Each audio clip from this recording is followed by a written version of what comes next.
Hello students, आज का हमारा टॉपिक है ब्लैक बॉडी रेडिएशन।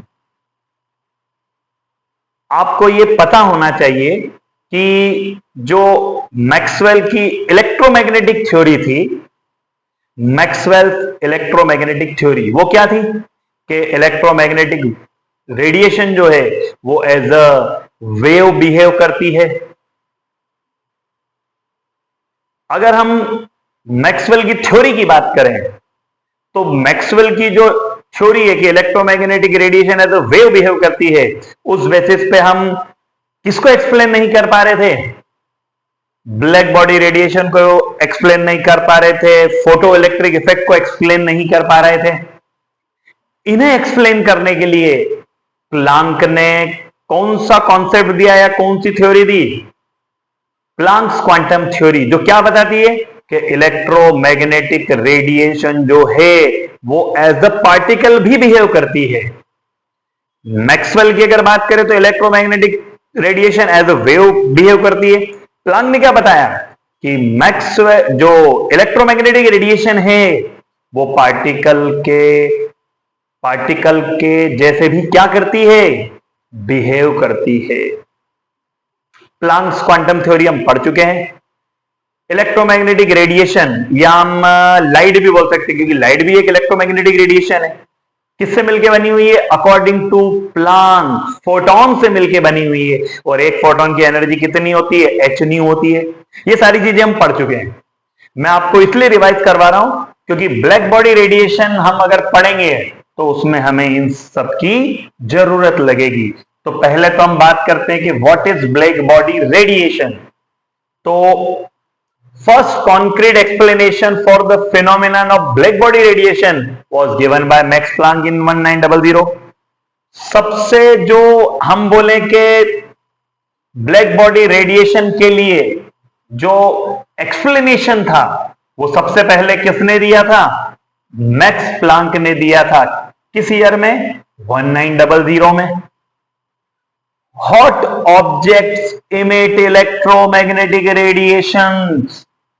अगर हम किसी ऑब्जेक्ट को गर्म करते जाएं मतलब उसका टेम्परेचर बढ़ाते जाएं, तो हॉट ऑब्जेक्ट क्या इमिट करता है? इलेक्ट्रोमैग्नेटिक रेडिएशंस इमिट करता है, जिसे हम क्या बोलते हैं? थर्मल रेडिएशन भी बोल सकते हैं या ब्लैक बॉडी रेडिएशन भी बोल सकते हैं। लेकिन सबसे इंटरेस्टिंग कि ये जो इलेक्ट्रोमैग्नेटिक रेडिएशन जो हॉट ऑब्जेक्ट से इमिट हो रही है, ये वाइड रेंज ऑफ वेवलेंथ, मतलब इन रेडिएशन की जो वेवलेंथ की रेंज होती है वो बहुत ज्यादा होती है।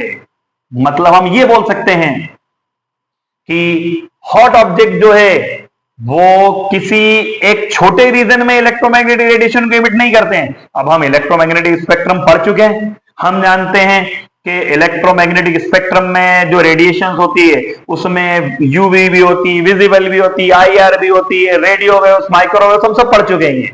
तो आपको मालूम होना चाहिए कि वाइड रेंज ऑफ वेवलेंथ मतलब हम क्या बात करना चाह रहे हैं। तो हॉट ऑब्जेक्ट से जो इलेक्ट्रोमैग्नेटिक रेडिएशन इमिट होती है उसकी जो वेवलेंथ की रेंज होती है वो बहुत ज्यादा होती है। मतलब हम ये भी बोल सकते हैं कि लगभग हर पॉसिबल वेवलेंथ की जो रेडिएशन है वो क्या होती है?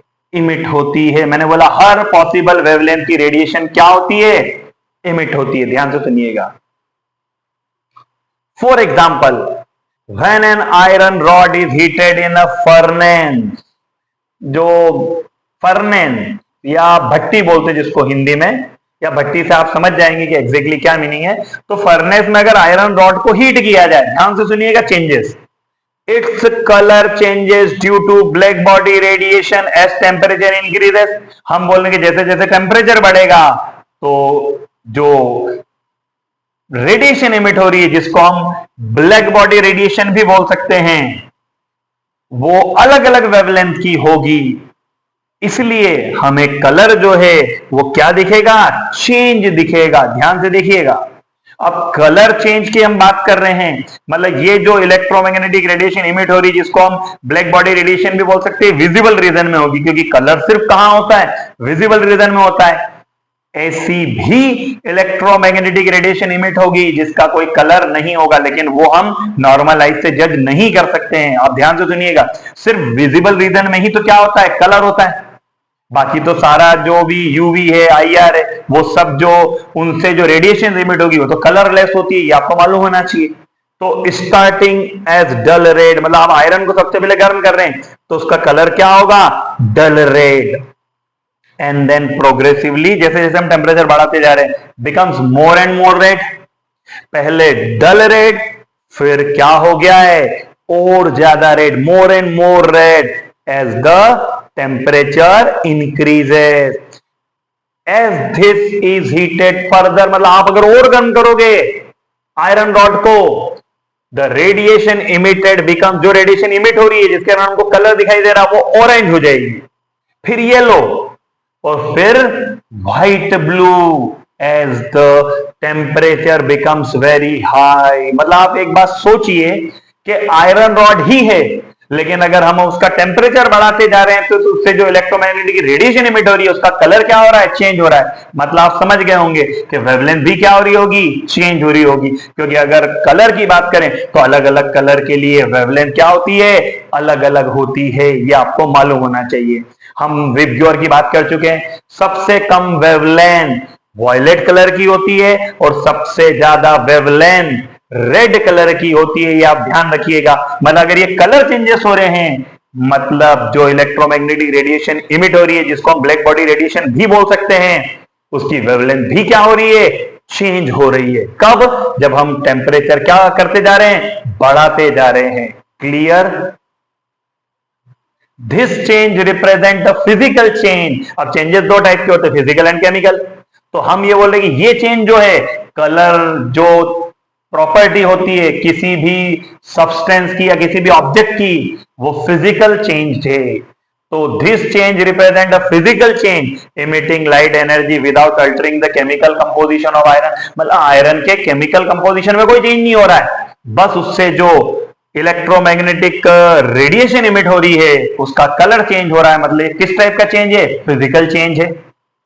दिस मीन्स, अब ध्यान से सुनिएगा, red radiation is most intense at a particular temperature and blue radiation is more intense at another temperature. अलग अलग टेम्परेचर पे लाइट की इंटेंसिटी चेंज हो रही है ना, किसी पर्टिकुलर टेम्परेचर पे रेड रेडिएशन जो है या रेड लाइट जो उसकी इंटेंसिटी ज्यादा होगी तो हमें रेड दिखाई दे रही है आयरन रॉड, किसी पे ब्लू की रेडिएशन की इंटेंसिटी ज्यादा होगी किसी पर्टिकुलर टेम्परेचर पे तो हमें कलर क्या दिखाई देगा, blue. This means intensities of radiation of different wavelength emitted by hot body depends upon its temperature। समझ में आ गया हमको कि जो अलग अलग रेडिएशन इमिट हो रही है उन सबकी वेवलेंथ चेंज होती जाएगी जैसे जैसे हम टेम्परेचर को क्या करेंगे, चेंज करेंगे, बढ़ाते जाएंगे। By late 1850 it was known that object made of different material and kept at different temperature emit different amount of radiation. और अगर हम ऑब्जेक्ट जो है वो अलग अलग मटेरियल का लें, उसको अलग अलग टेम्परेचर पर रखें तो वो क्या करेगा, emit different amount of radiation. जो रेडिएशन इमिट होगी उसका अमाउंट क्या होगा, चेंज हो जाएगा। Clear? Also when the surface of an object, ध्यान से सुनिएगा, ये तो हमें समझ में आया क्या हो रहा है। इसका यहां ब्लैक बॉडी से क्या कनेक्शन है, ध्यान से सुनिएगा। Also when the surface of an object is irradiated with light electromagnetic radiation. हम क्या बात कर रहे हैं, अभी हम हॉट ऑब्जेक्ट से जो इलेक्ट्रोमैग्नेटिक रेडिएशन इमिट हो रही थी हम उसकी बात कर रहे थे। अब हम क्या बात कर रहे हैं कि अगर हम किसी ऑब्जेक्ट की सरफेस पे क्या इंसिडेंट करवाएं, क्या इरेडिएट करवाएं, electromagnetic radiation. A part of radiant energy is generally reflected। तो वो ऑब्जेक्ट की सरफेस क्या करेगी, जो आपने इलेक्ट्रोमैग्नेटिक रेडिएशन उसके ऊपर इंसिडेंट करवाई है उसका कुछ पार्ट रिफ्लेक्ट हो जाएगा, कुछ पार्ट एब्जॉर्ब हो जाएगा और कुछ पार्ट ट्रांसमिट हो जाएगा। ध्यान से सुनिएगा, रिफ्लेक्ट होना मतलब सरफेस से टकरा के किसी पर्टिकुलर एंगल पे वापस चले जाना। एब्जॉर्ब होना मतलब उस ऑब्जेक्ट की सरफेस उसको क्या कर लेगी, अंदर एब्जॉर्ब कर लेगी।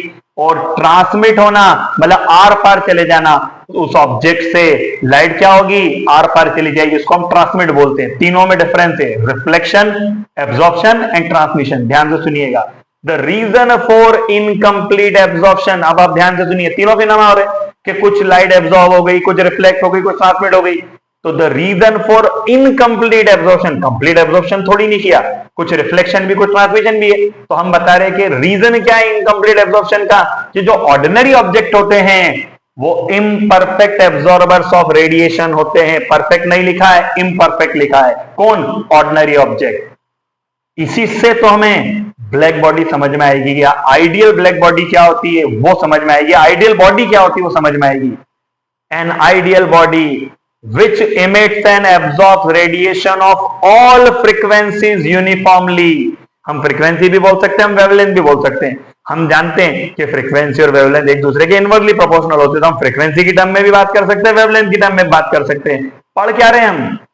जो आइडियल बॉडी होती है वो ऑल, क्लियर कीजिएगा, यूनिफॉर्म फ्रीक्वेंसी की रेडिएशन को इमिट करती है, एब्जॉर्ब करती है। जो भी body is called a black body and the radiation emitted by such a body is called black body radiation। क्या बोला हमने? जो आइडियल बॉडी है उसके ऊपर आप जितनी भी लाइट इंसिडेंट करवाओगे वो सबको क्या कर लेगी? एब्जॉर्ब कर लेगी। और कोई बॉडी अगर लाइट को एब्जॉर्ब कर रही है तो फिर उस कुछ समय बाद उस लाइट को इमिट भी करेगी। तो ब्लैक बॉडी क्या होती है? जो उसके ऊपर जो भी रेडिएशन आप इंसिडेंट करवा रहे हो कंप्लीटली सबके सबको क्या कर लेगी? एब्जॉर्ब कर लेगी। न तो कोई ट्रांसमिशन होगा न कोई रिफ्लेक्शन होगा। अगर आइडियल बॉडी है तो, या ब्लैक बॉडी है तो सिर्फ क्या होगा? एब्जॉर्प्शन। और कुछ समय बाद जो रेडिएशन एब्जॉर्ब हुई है वही ब्लैक बॉडी क्या करती है? इमिट भी करती है। वो अलग चीज है। क्लियर?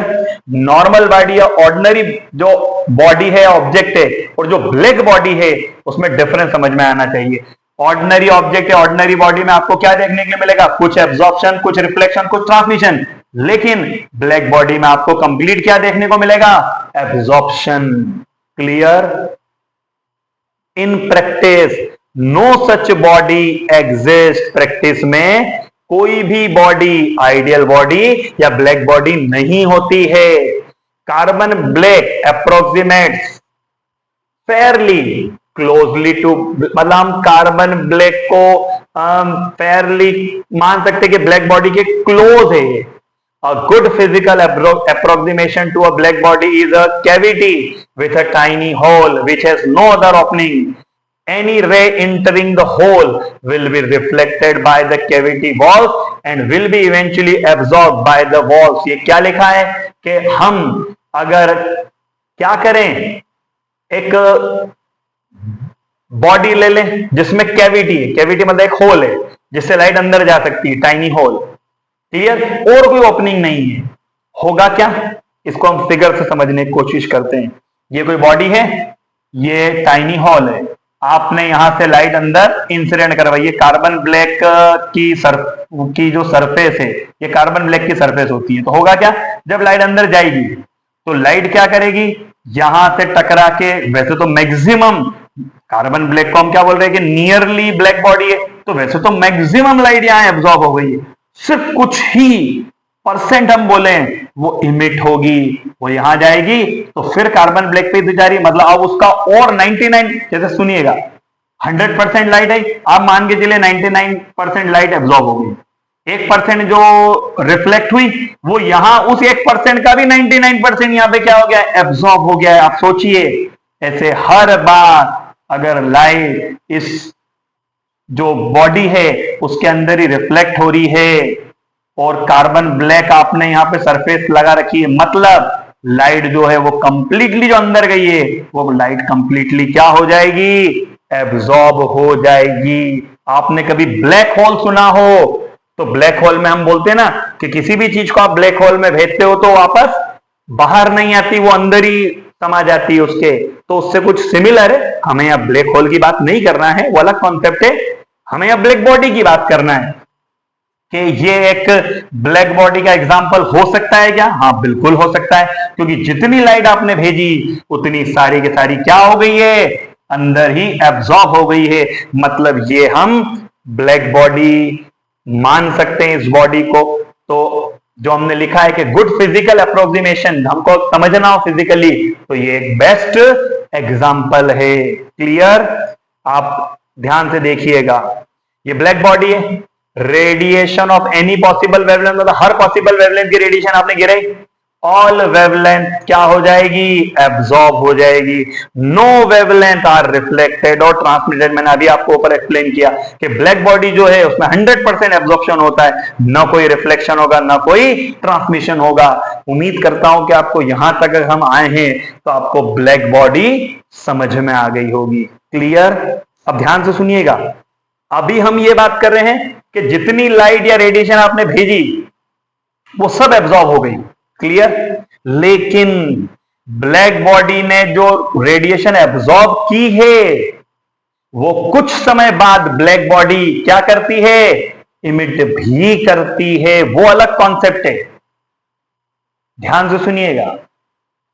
जो भी सारी लाइट एब्जॉर्ब हो गई है, ब्लैक बॉडी कुछ समय बाद उस लाइट को क्या, उस रेडिएशन को क्या करेगी? इमिट भी करेगी। वो भी बहुत इंपॉर्टेंट कॉन्सेप्ट है, हम अभी आगे उसकी बात करेंगे, ध्यान से सुनिएगा। अ black body is also perfect radiator of radiant energy. A black body is in thermal equilibrium with its surrounding. Black body surrounding मतलब घिराव है उसके साथ थर्मल इक्विलिब्रियम में होती है। It radiate same amount of energy at is absorb from its surrounding. Black body ने surrounding से जितनी एनर्जी एब्जॉर्ब की है उतनी की उतनी क्या करेगी? रेडिएट भी करेगी। At a given temperature intensity of radiation emitted increases with the increase of wavelength. किसी गिवन टेम्परेचर पर जो रेडिएशन इमिट हो रही है उसकी जो इंटेंसिटी है वो वेवलेंथ के बढ़ने के साथ क्या होती जाती है? इंक्रीज होती जाती है। अब ध्यान से सुनिएगा, कुछ फिगर्स हम और डिस्कशन करेंगे। अब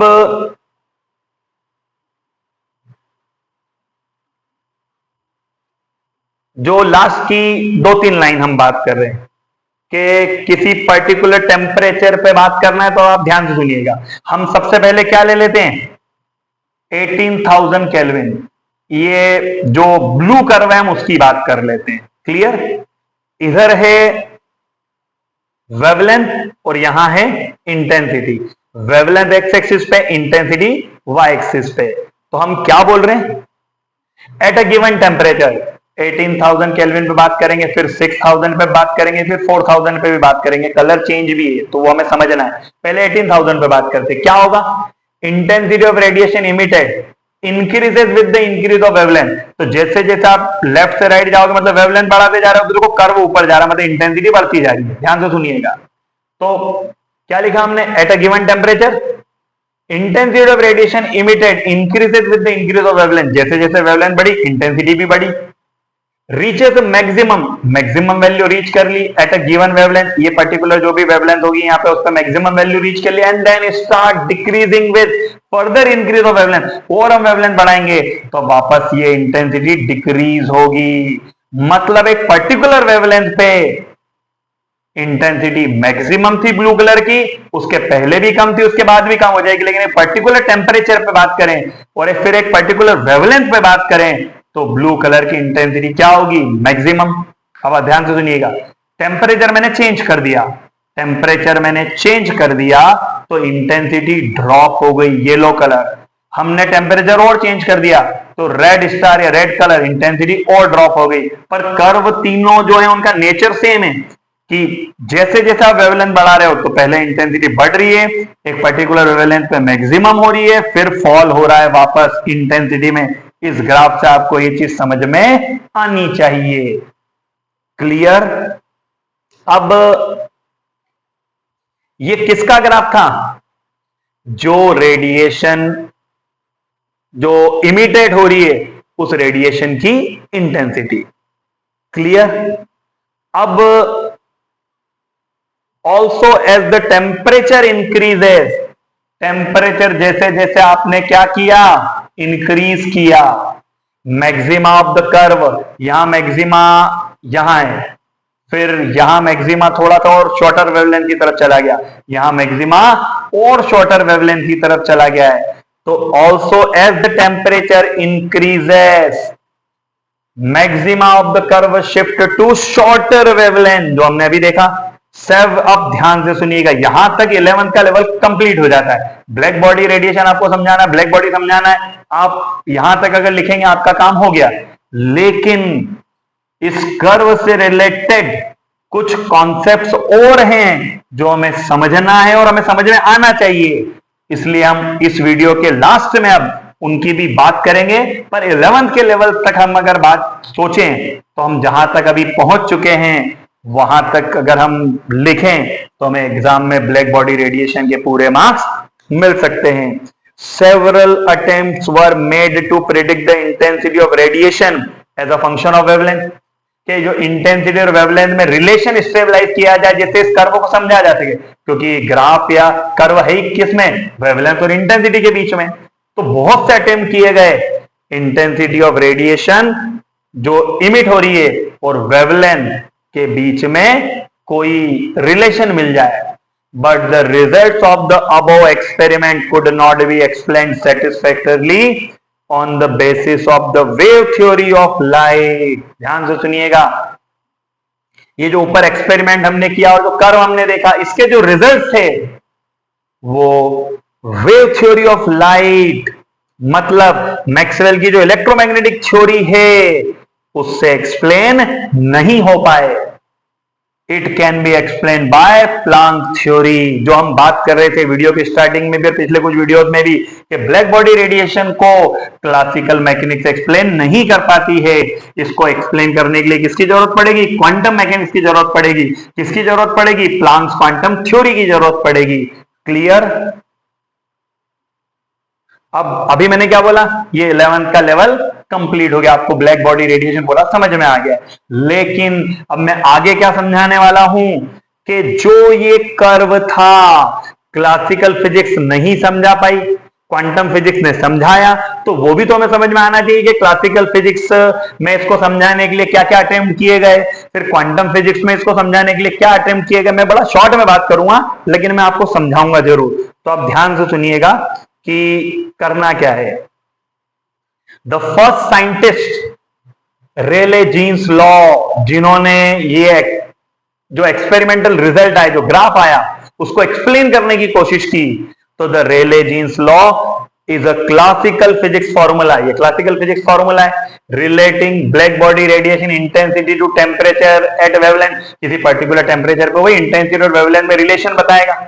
It works well at long wavelength।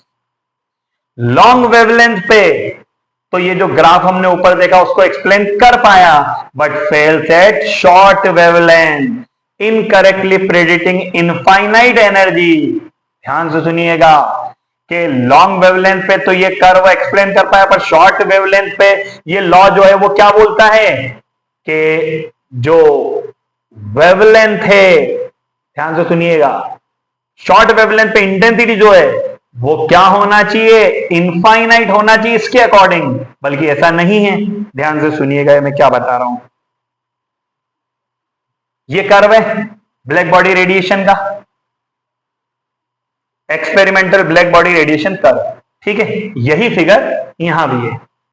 अब रेले जीन्स लॉ ने जो अभी ऊपर हम पढ़ रहे हैं उससे जो एक्सप्लेन किया, तो देखिए आप लॉन्गर वेवलेंथ पे तो कर्व इस कर्व से मैच कर रहा है, लेकिन जैसे जैसे हम शॉर्टर वेवलेंथ की तरफ जा रहे हैं तो इंटेंसिटी कहां जा रही है, इनफाइनाइट की तरफ जा रही है। बल्कि जो एक्सपेरिमेंटल कर्व है उसमें ऐसा थोड़ी नहीं होता है, इंटेंसिटी एक पर्टिकुलर वेवलेंथ पे मैक्सिमम होगी और फिर हम वेवलेंथ कम करें तो इंटेंसिटी वापस डाउन होना चाहिए। मतलब रेले जीन्स लॉ जो है वो इस ब्लैक बॉडी रेडिएशन का जो एक्सपेरिमेंटल कर्व है उसको एक्सप्लेन नहीं कर पाया।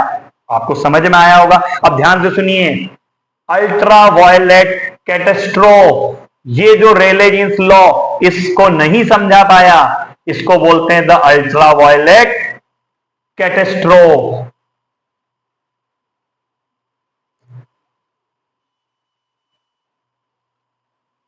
A discrepancy known as the ultraviolet catastrophe which necessitated the development of quantum mechanics। कि ये जो डिस्क्रिपेंसी या जो विसंगति बोलते हैं हिंदी में, या जो भिन्नता की ये एक्सप्लेन नहीं कर पा रहा है, तो उसके लिए किसके डेवलपमेंट की जरूरत लगी? क्वांटम मैकेनिक्स की जरूरत लगी। क्वांटम मैकेनिक्स की हेल्प से इसको समझाया गया, वो हम आगे बात करेंगे।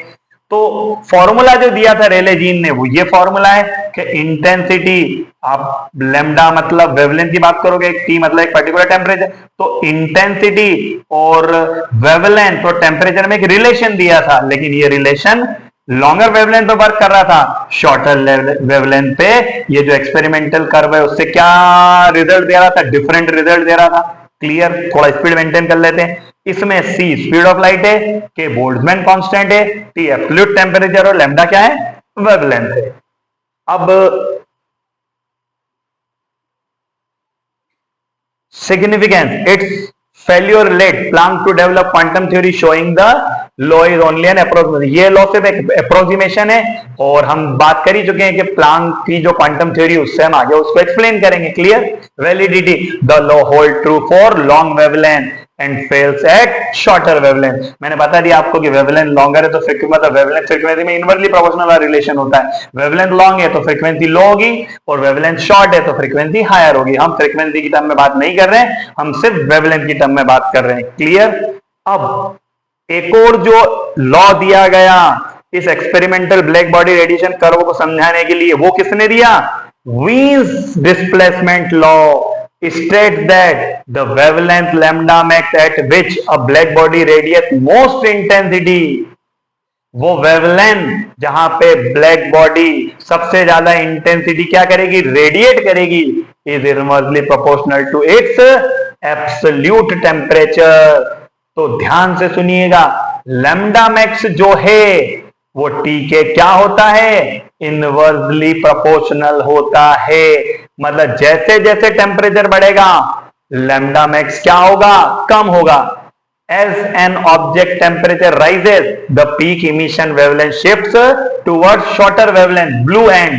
The formula is, ध्यान से सुनिए, T को अगर सामने अपॉन में पहुंचा है तो lambda max equal B by T, B constant हटा दे तो lambda max proportional to 1 by T.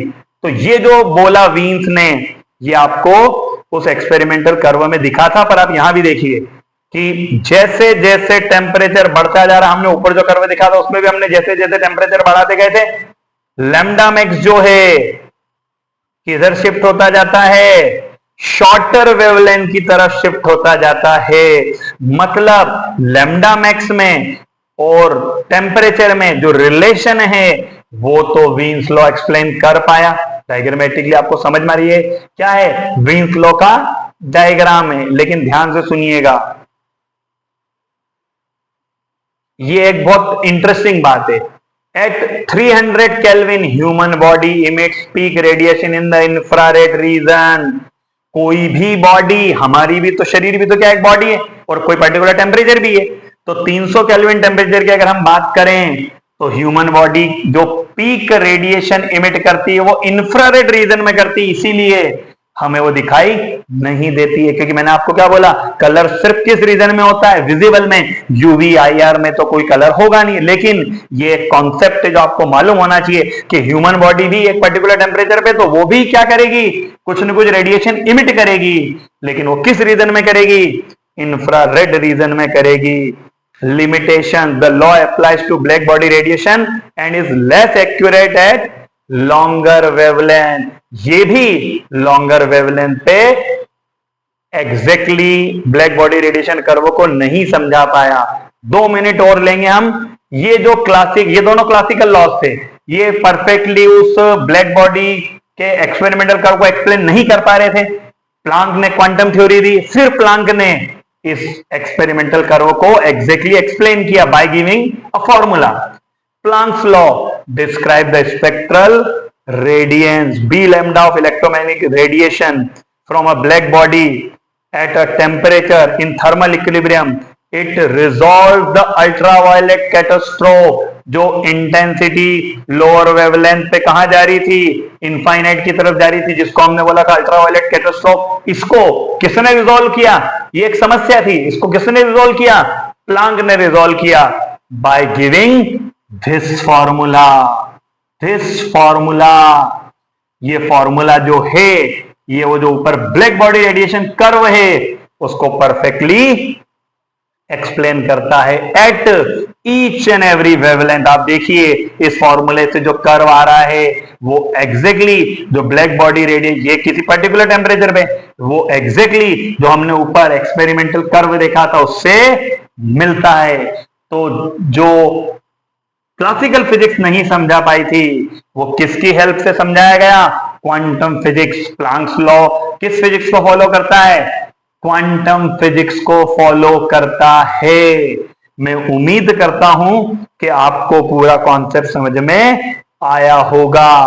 Ultra violet स्कैटोस्कोप हम ऑलरेडी ऊपर बात कर ही चुके हैं, तो उसकी एक नॉर्मल मैंने डेफिनेशन लिख रखी थी। हमको यहां तक नहीं पहुंचना है। हम अगर यहां तक भी बात करें तो पूरा ब्लैक बॉडी रेडिएशन हम एग्जैक्टली समझ पाएंगे।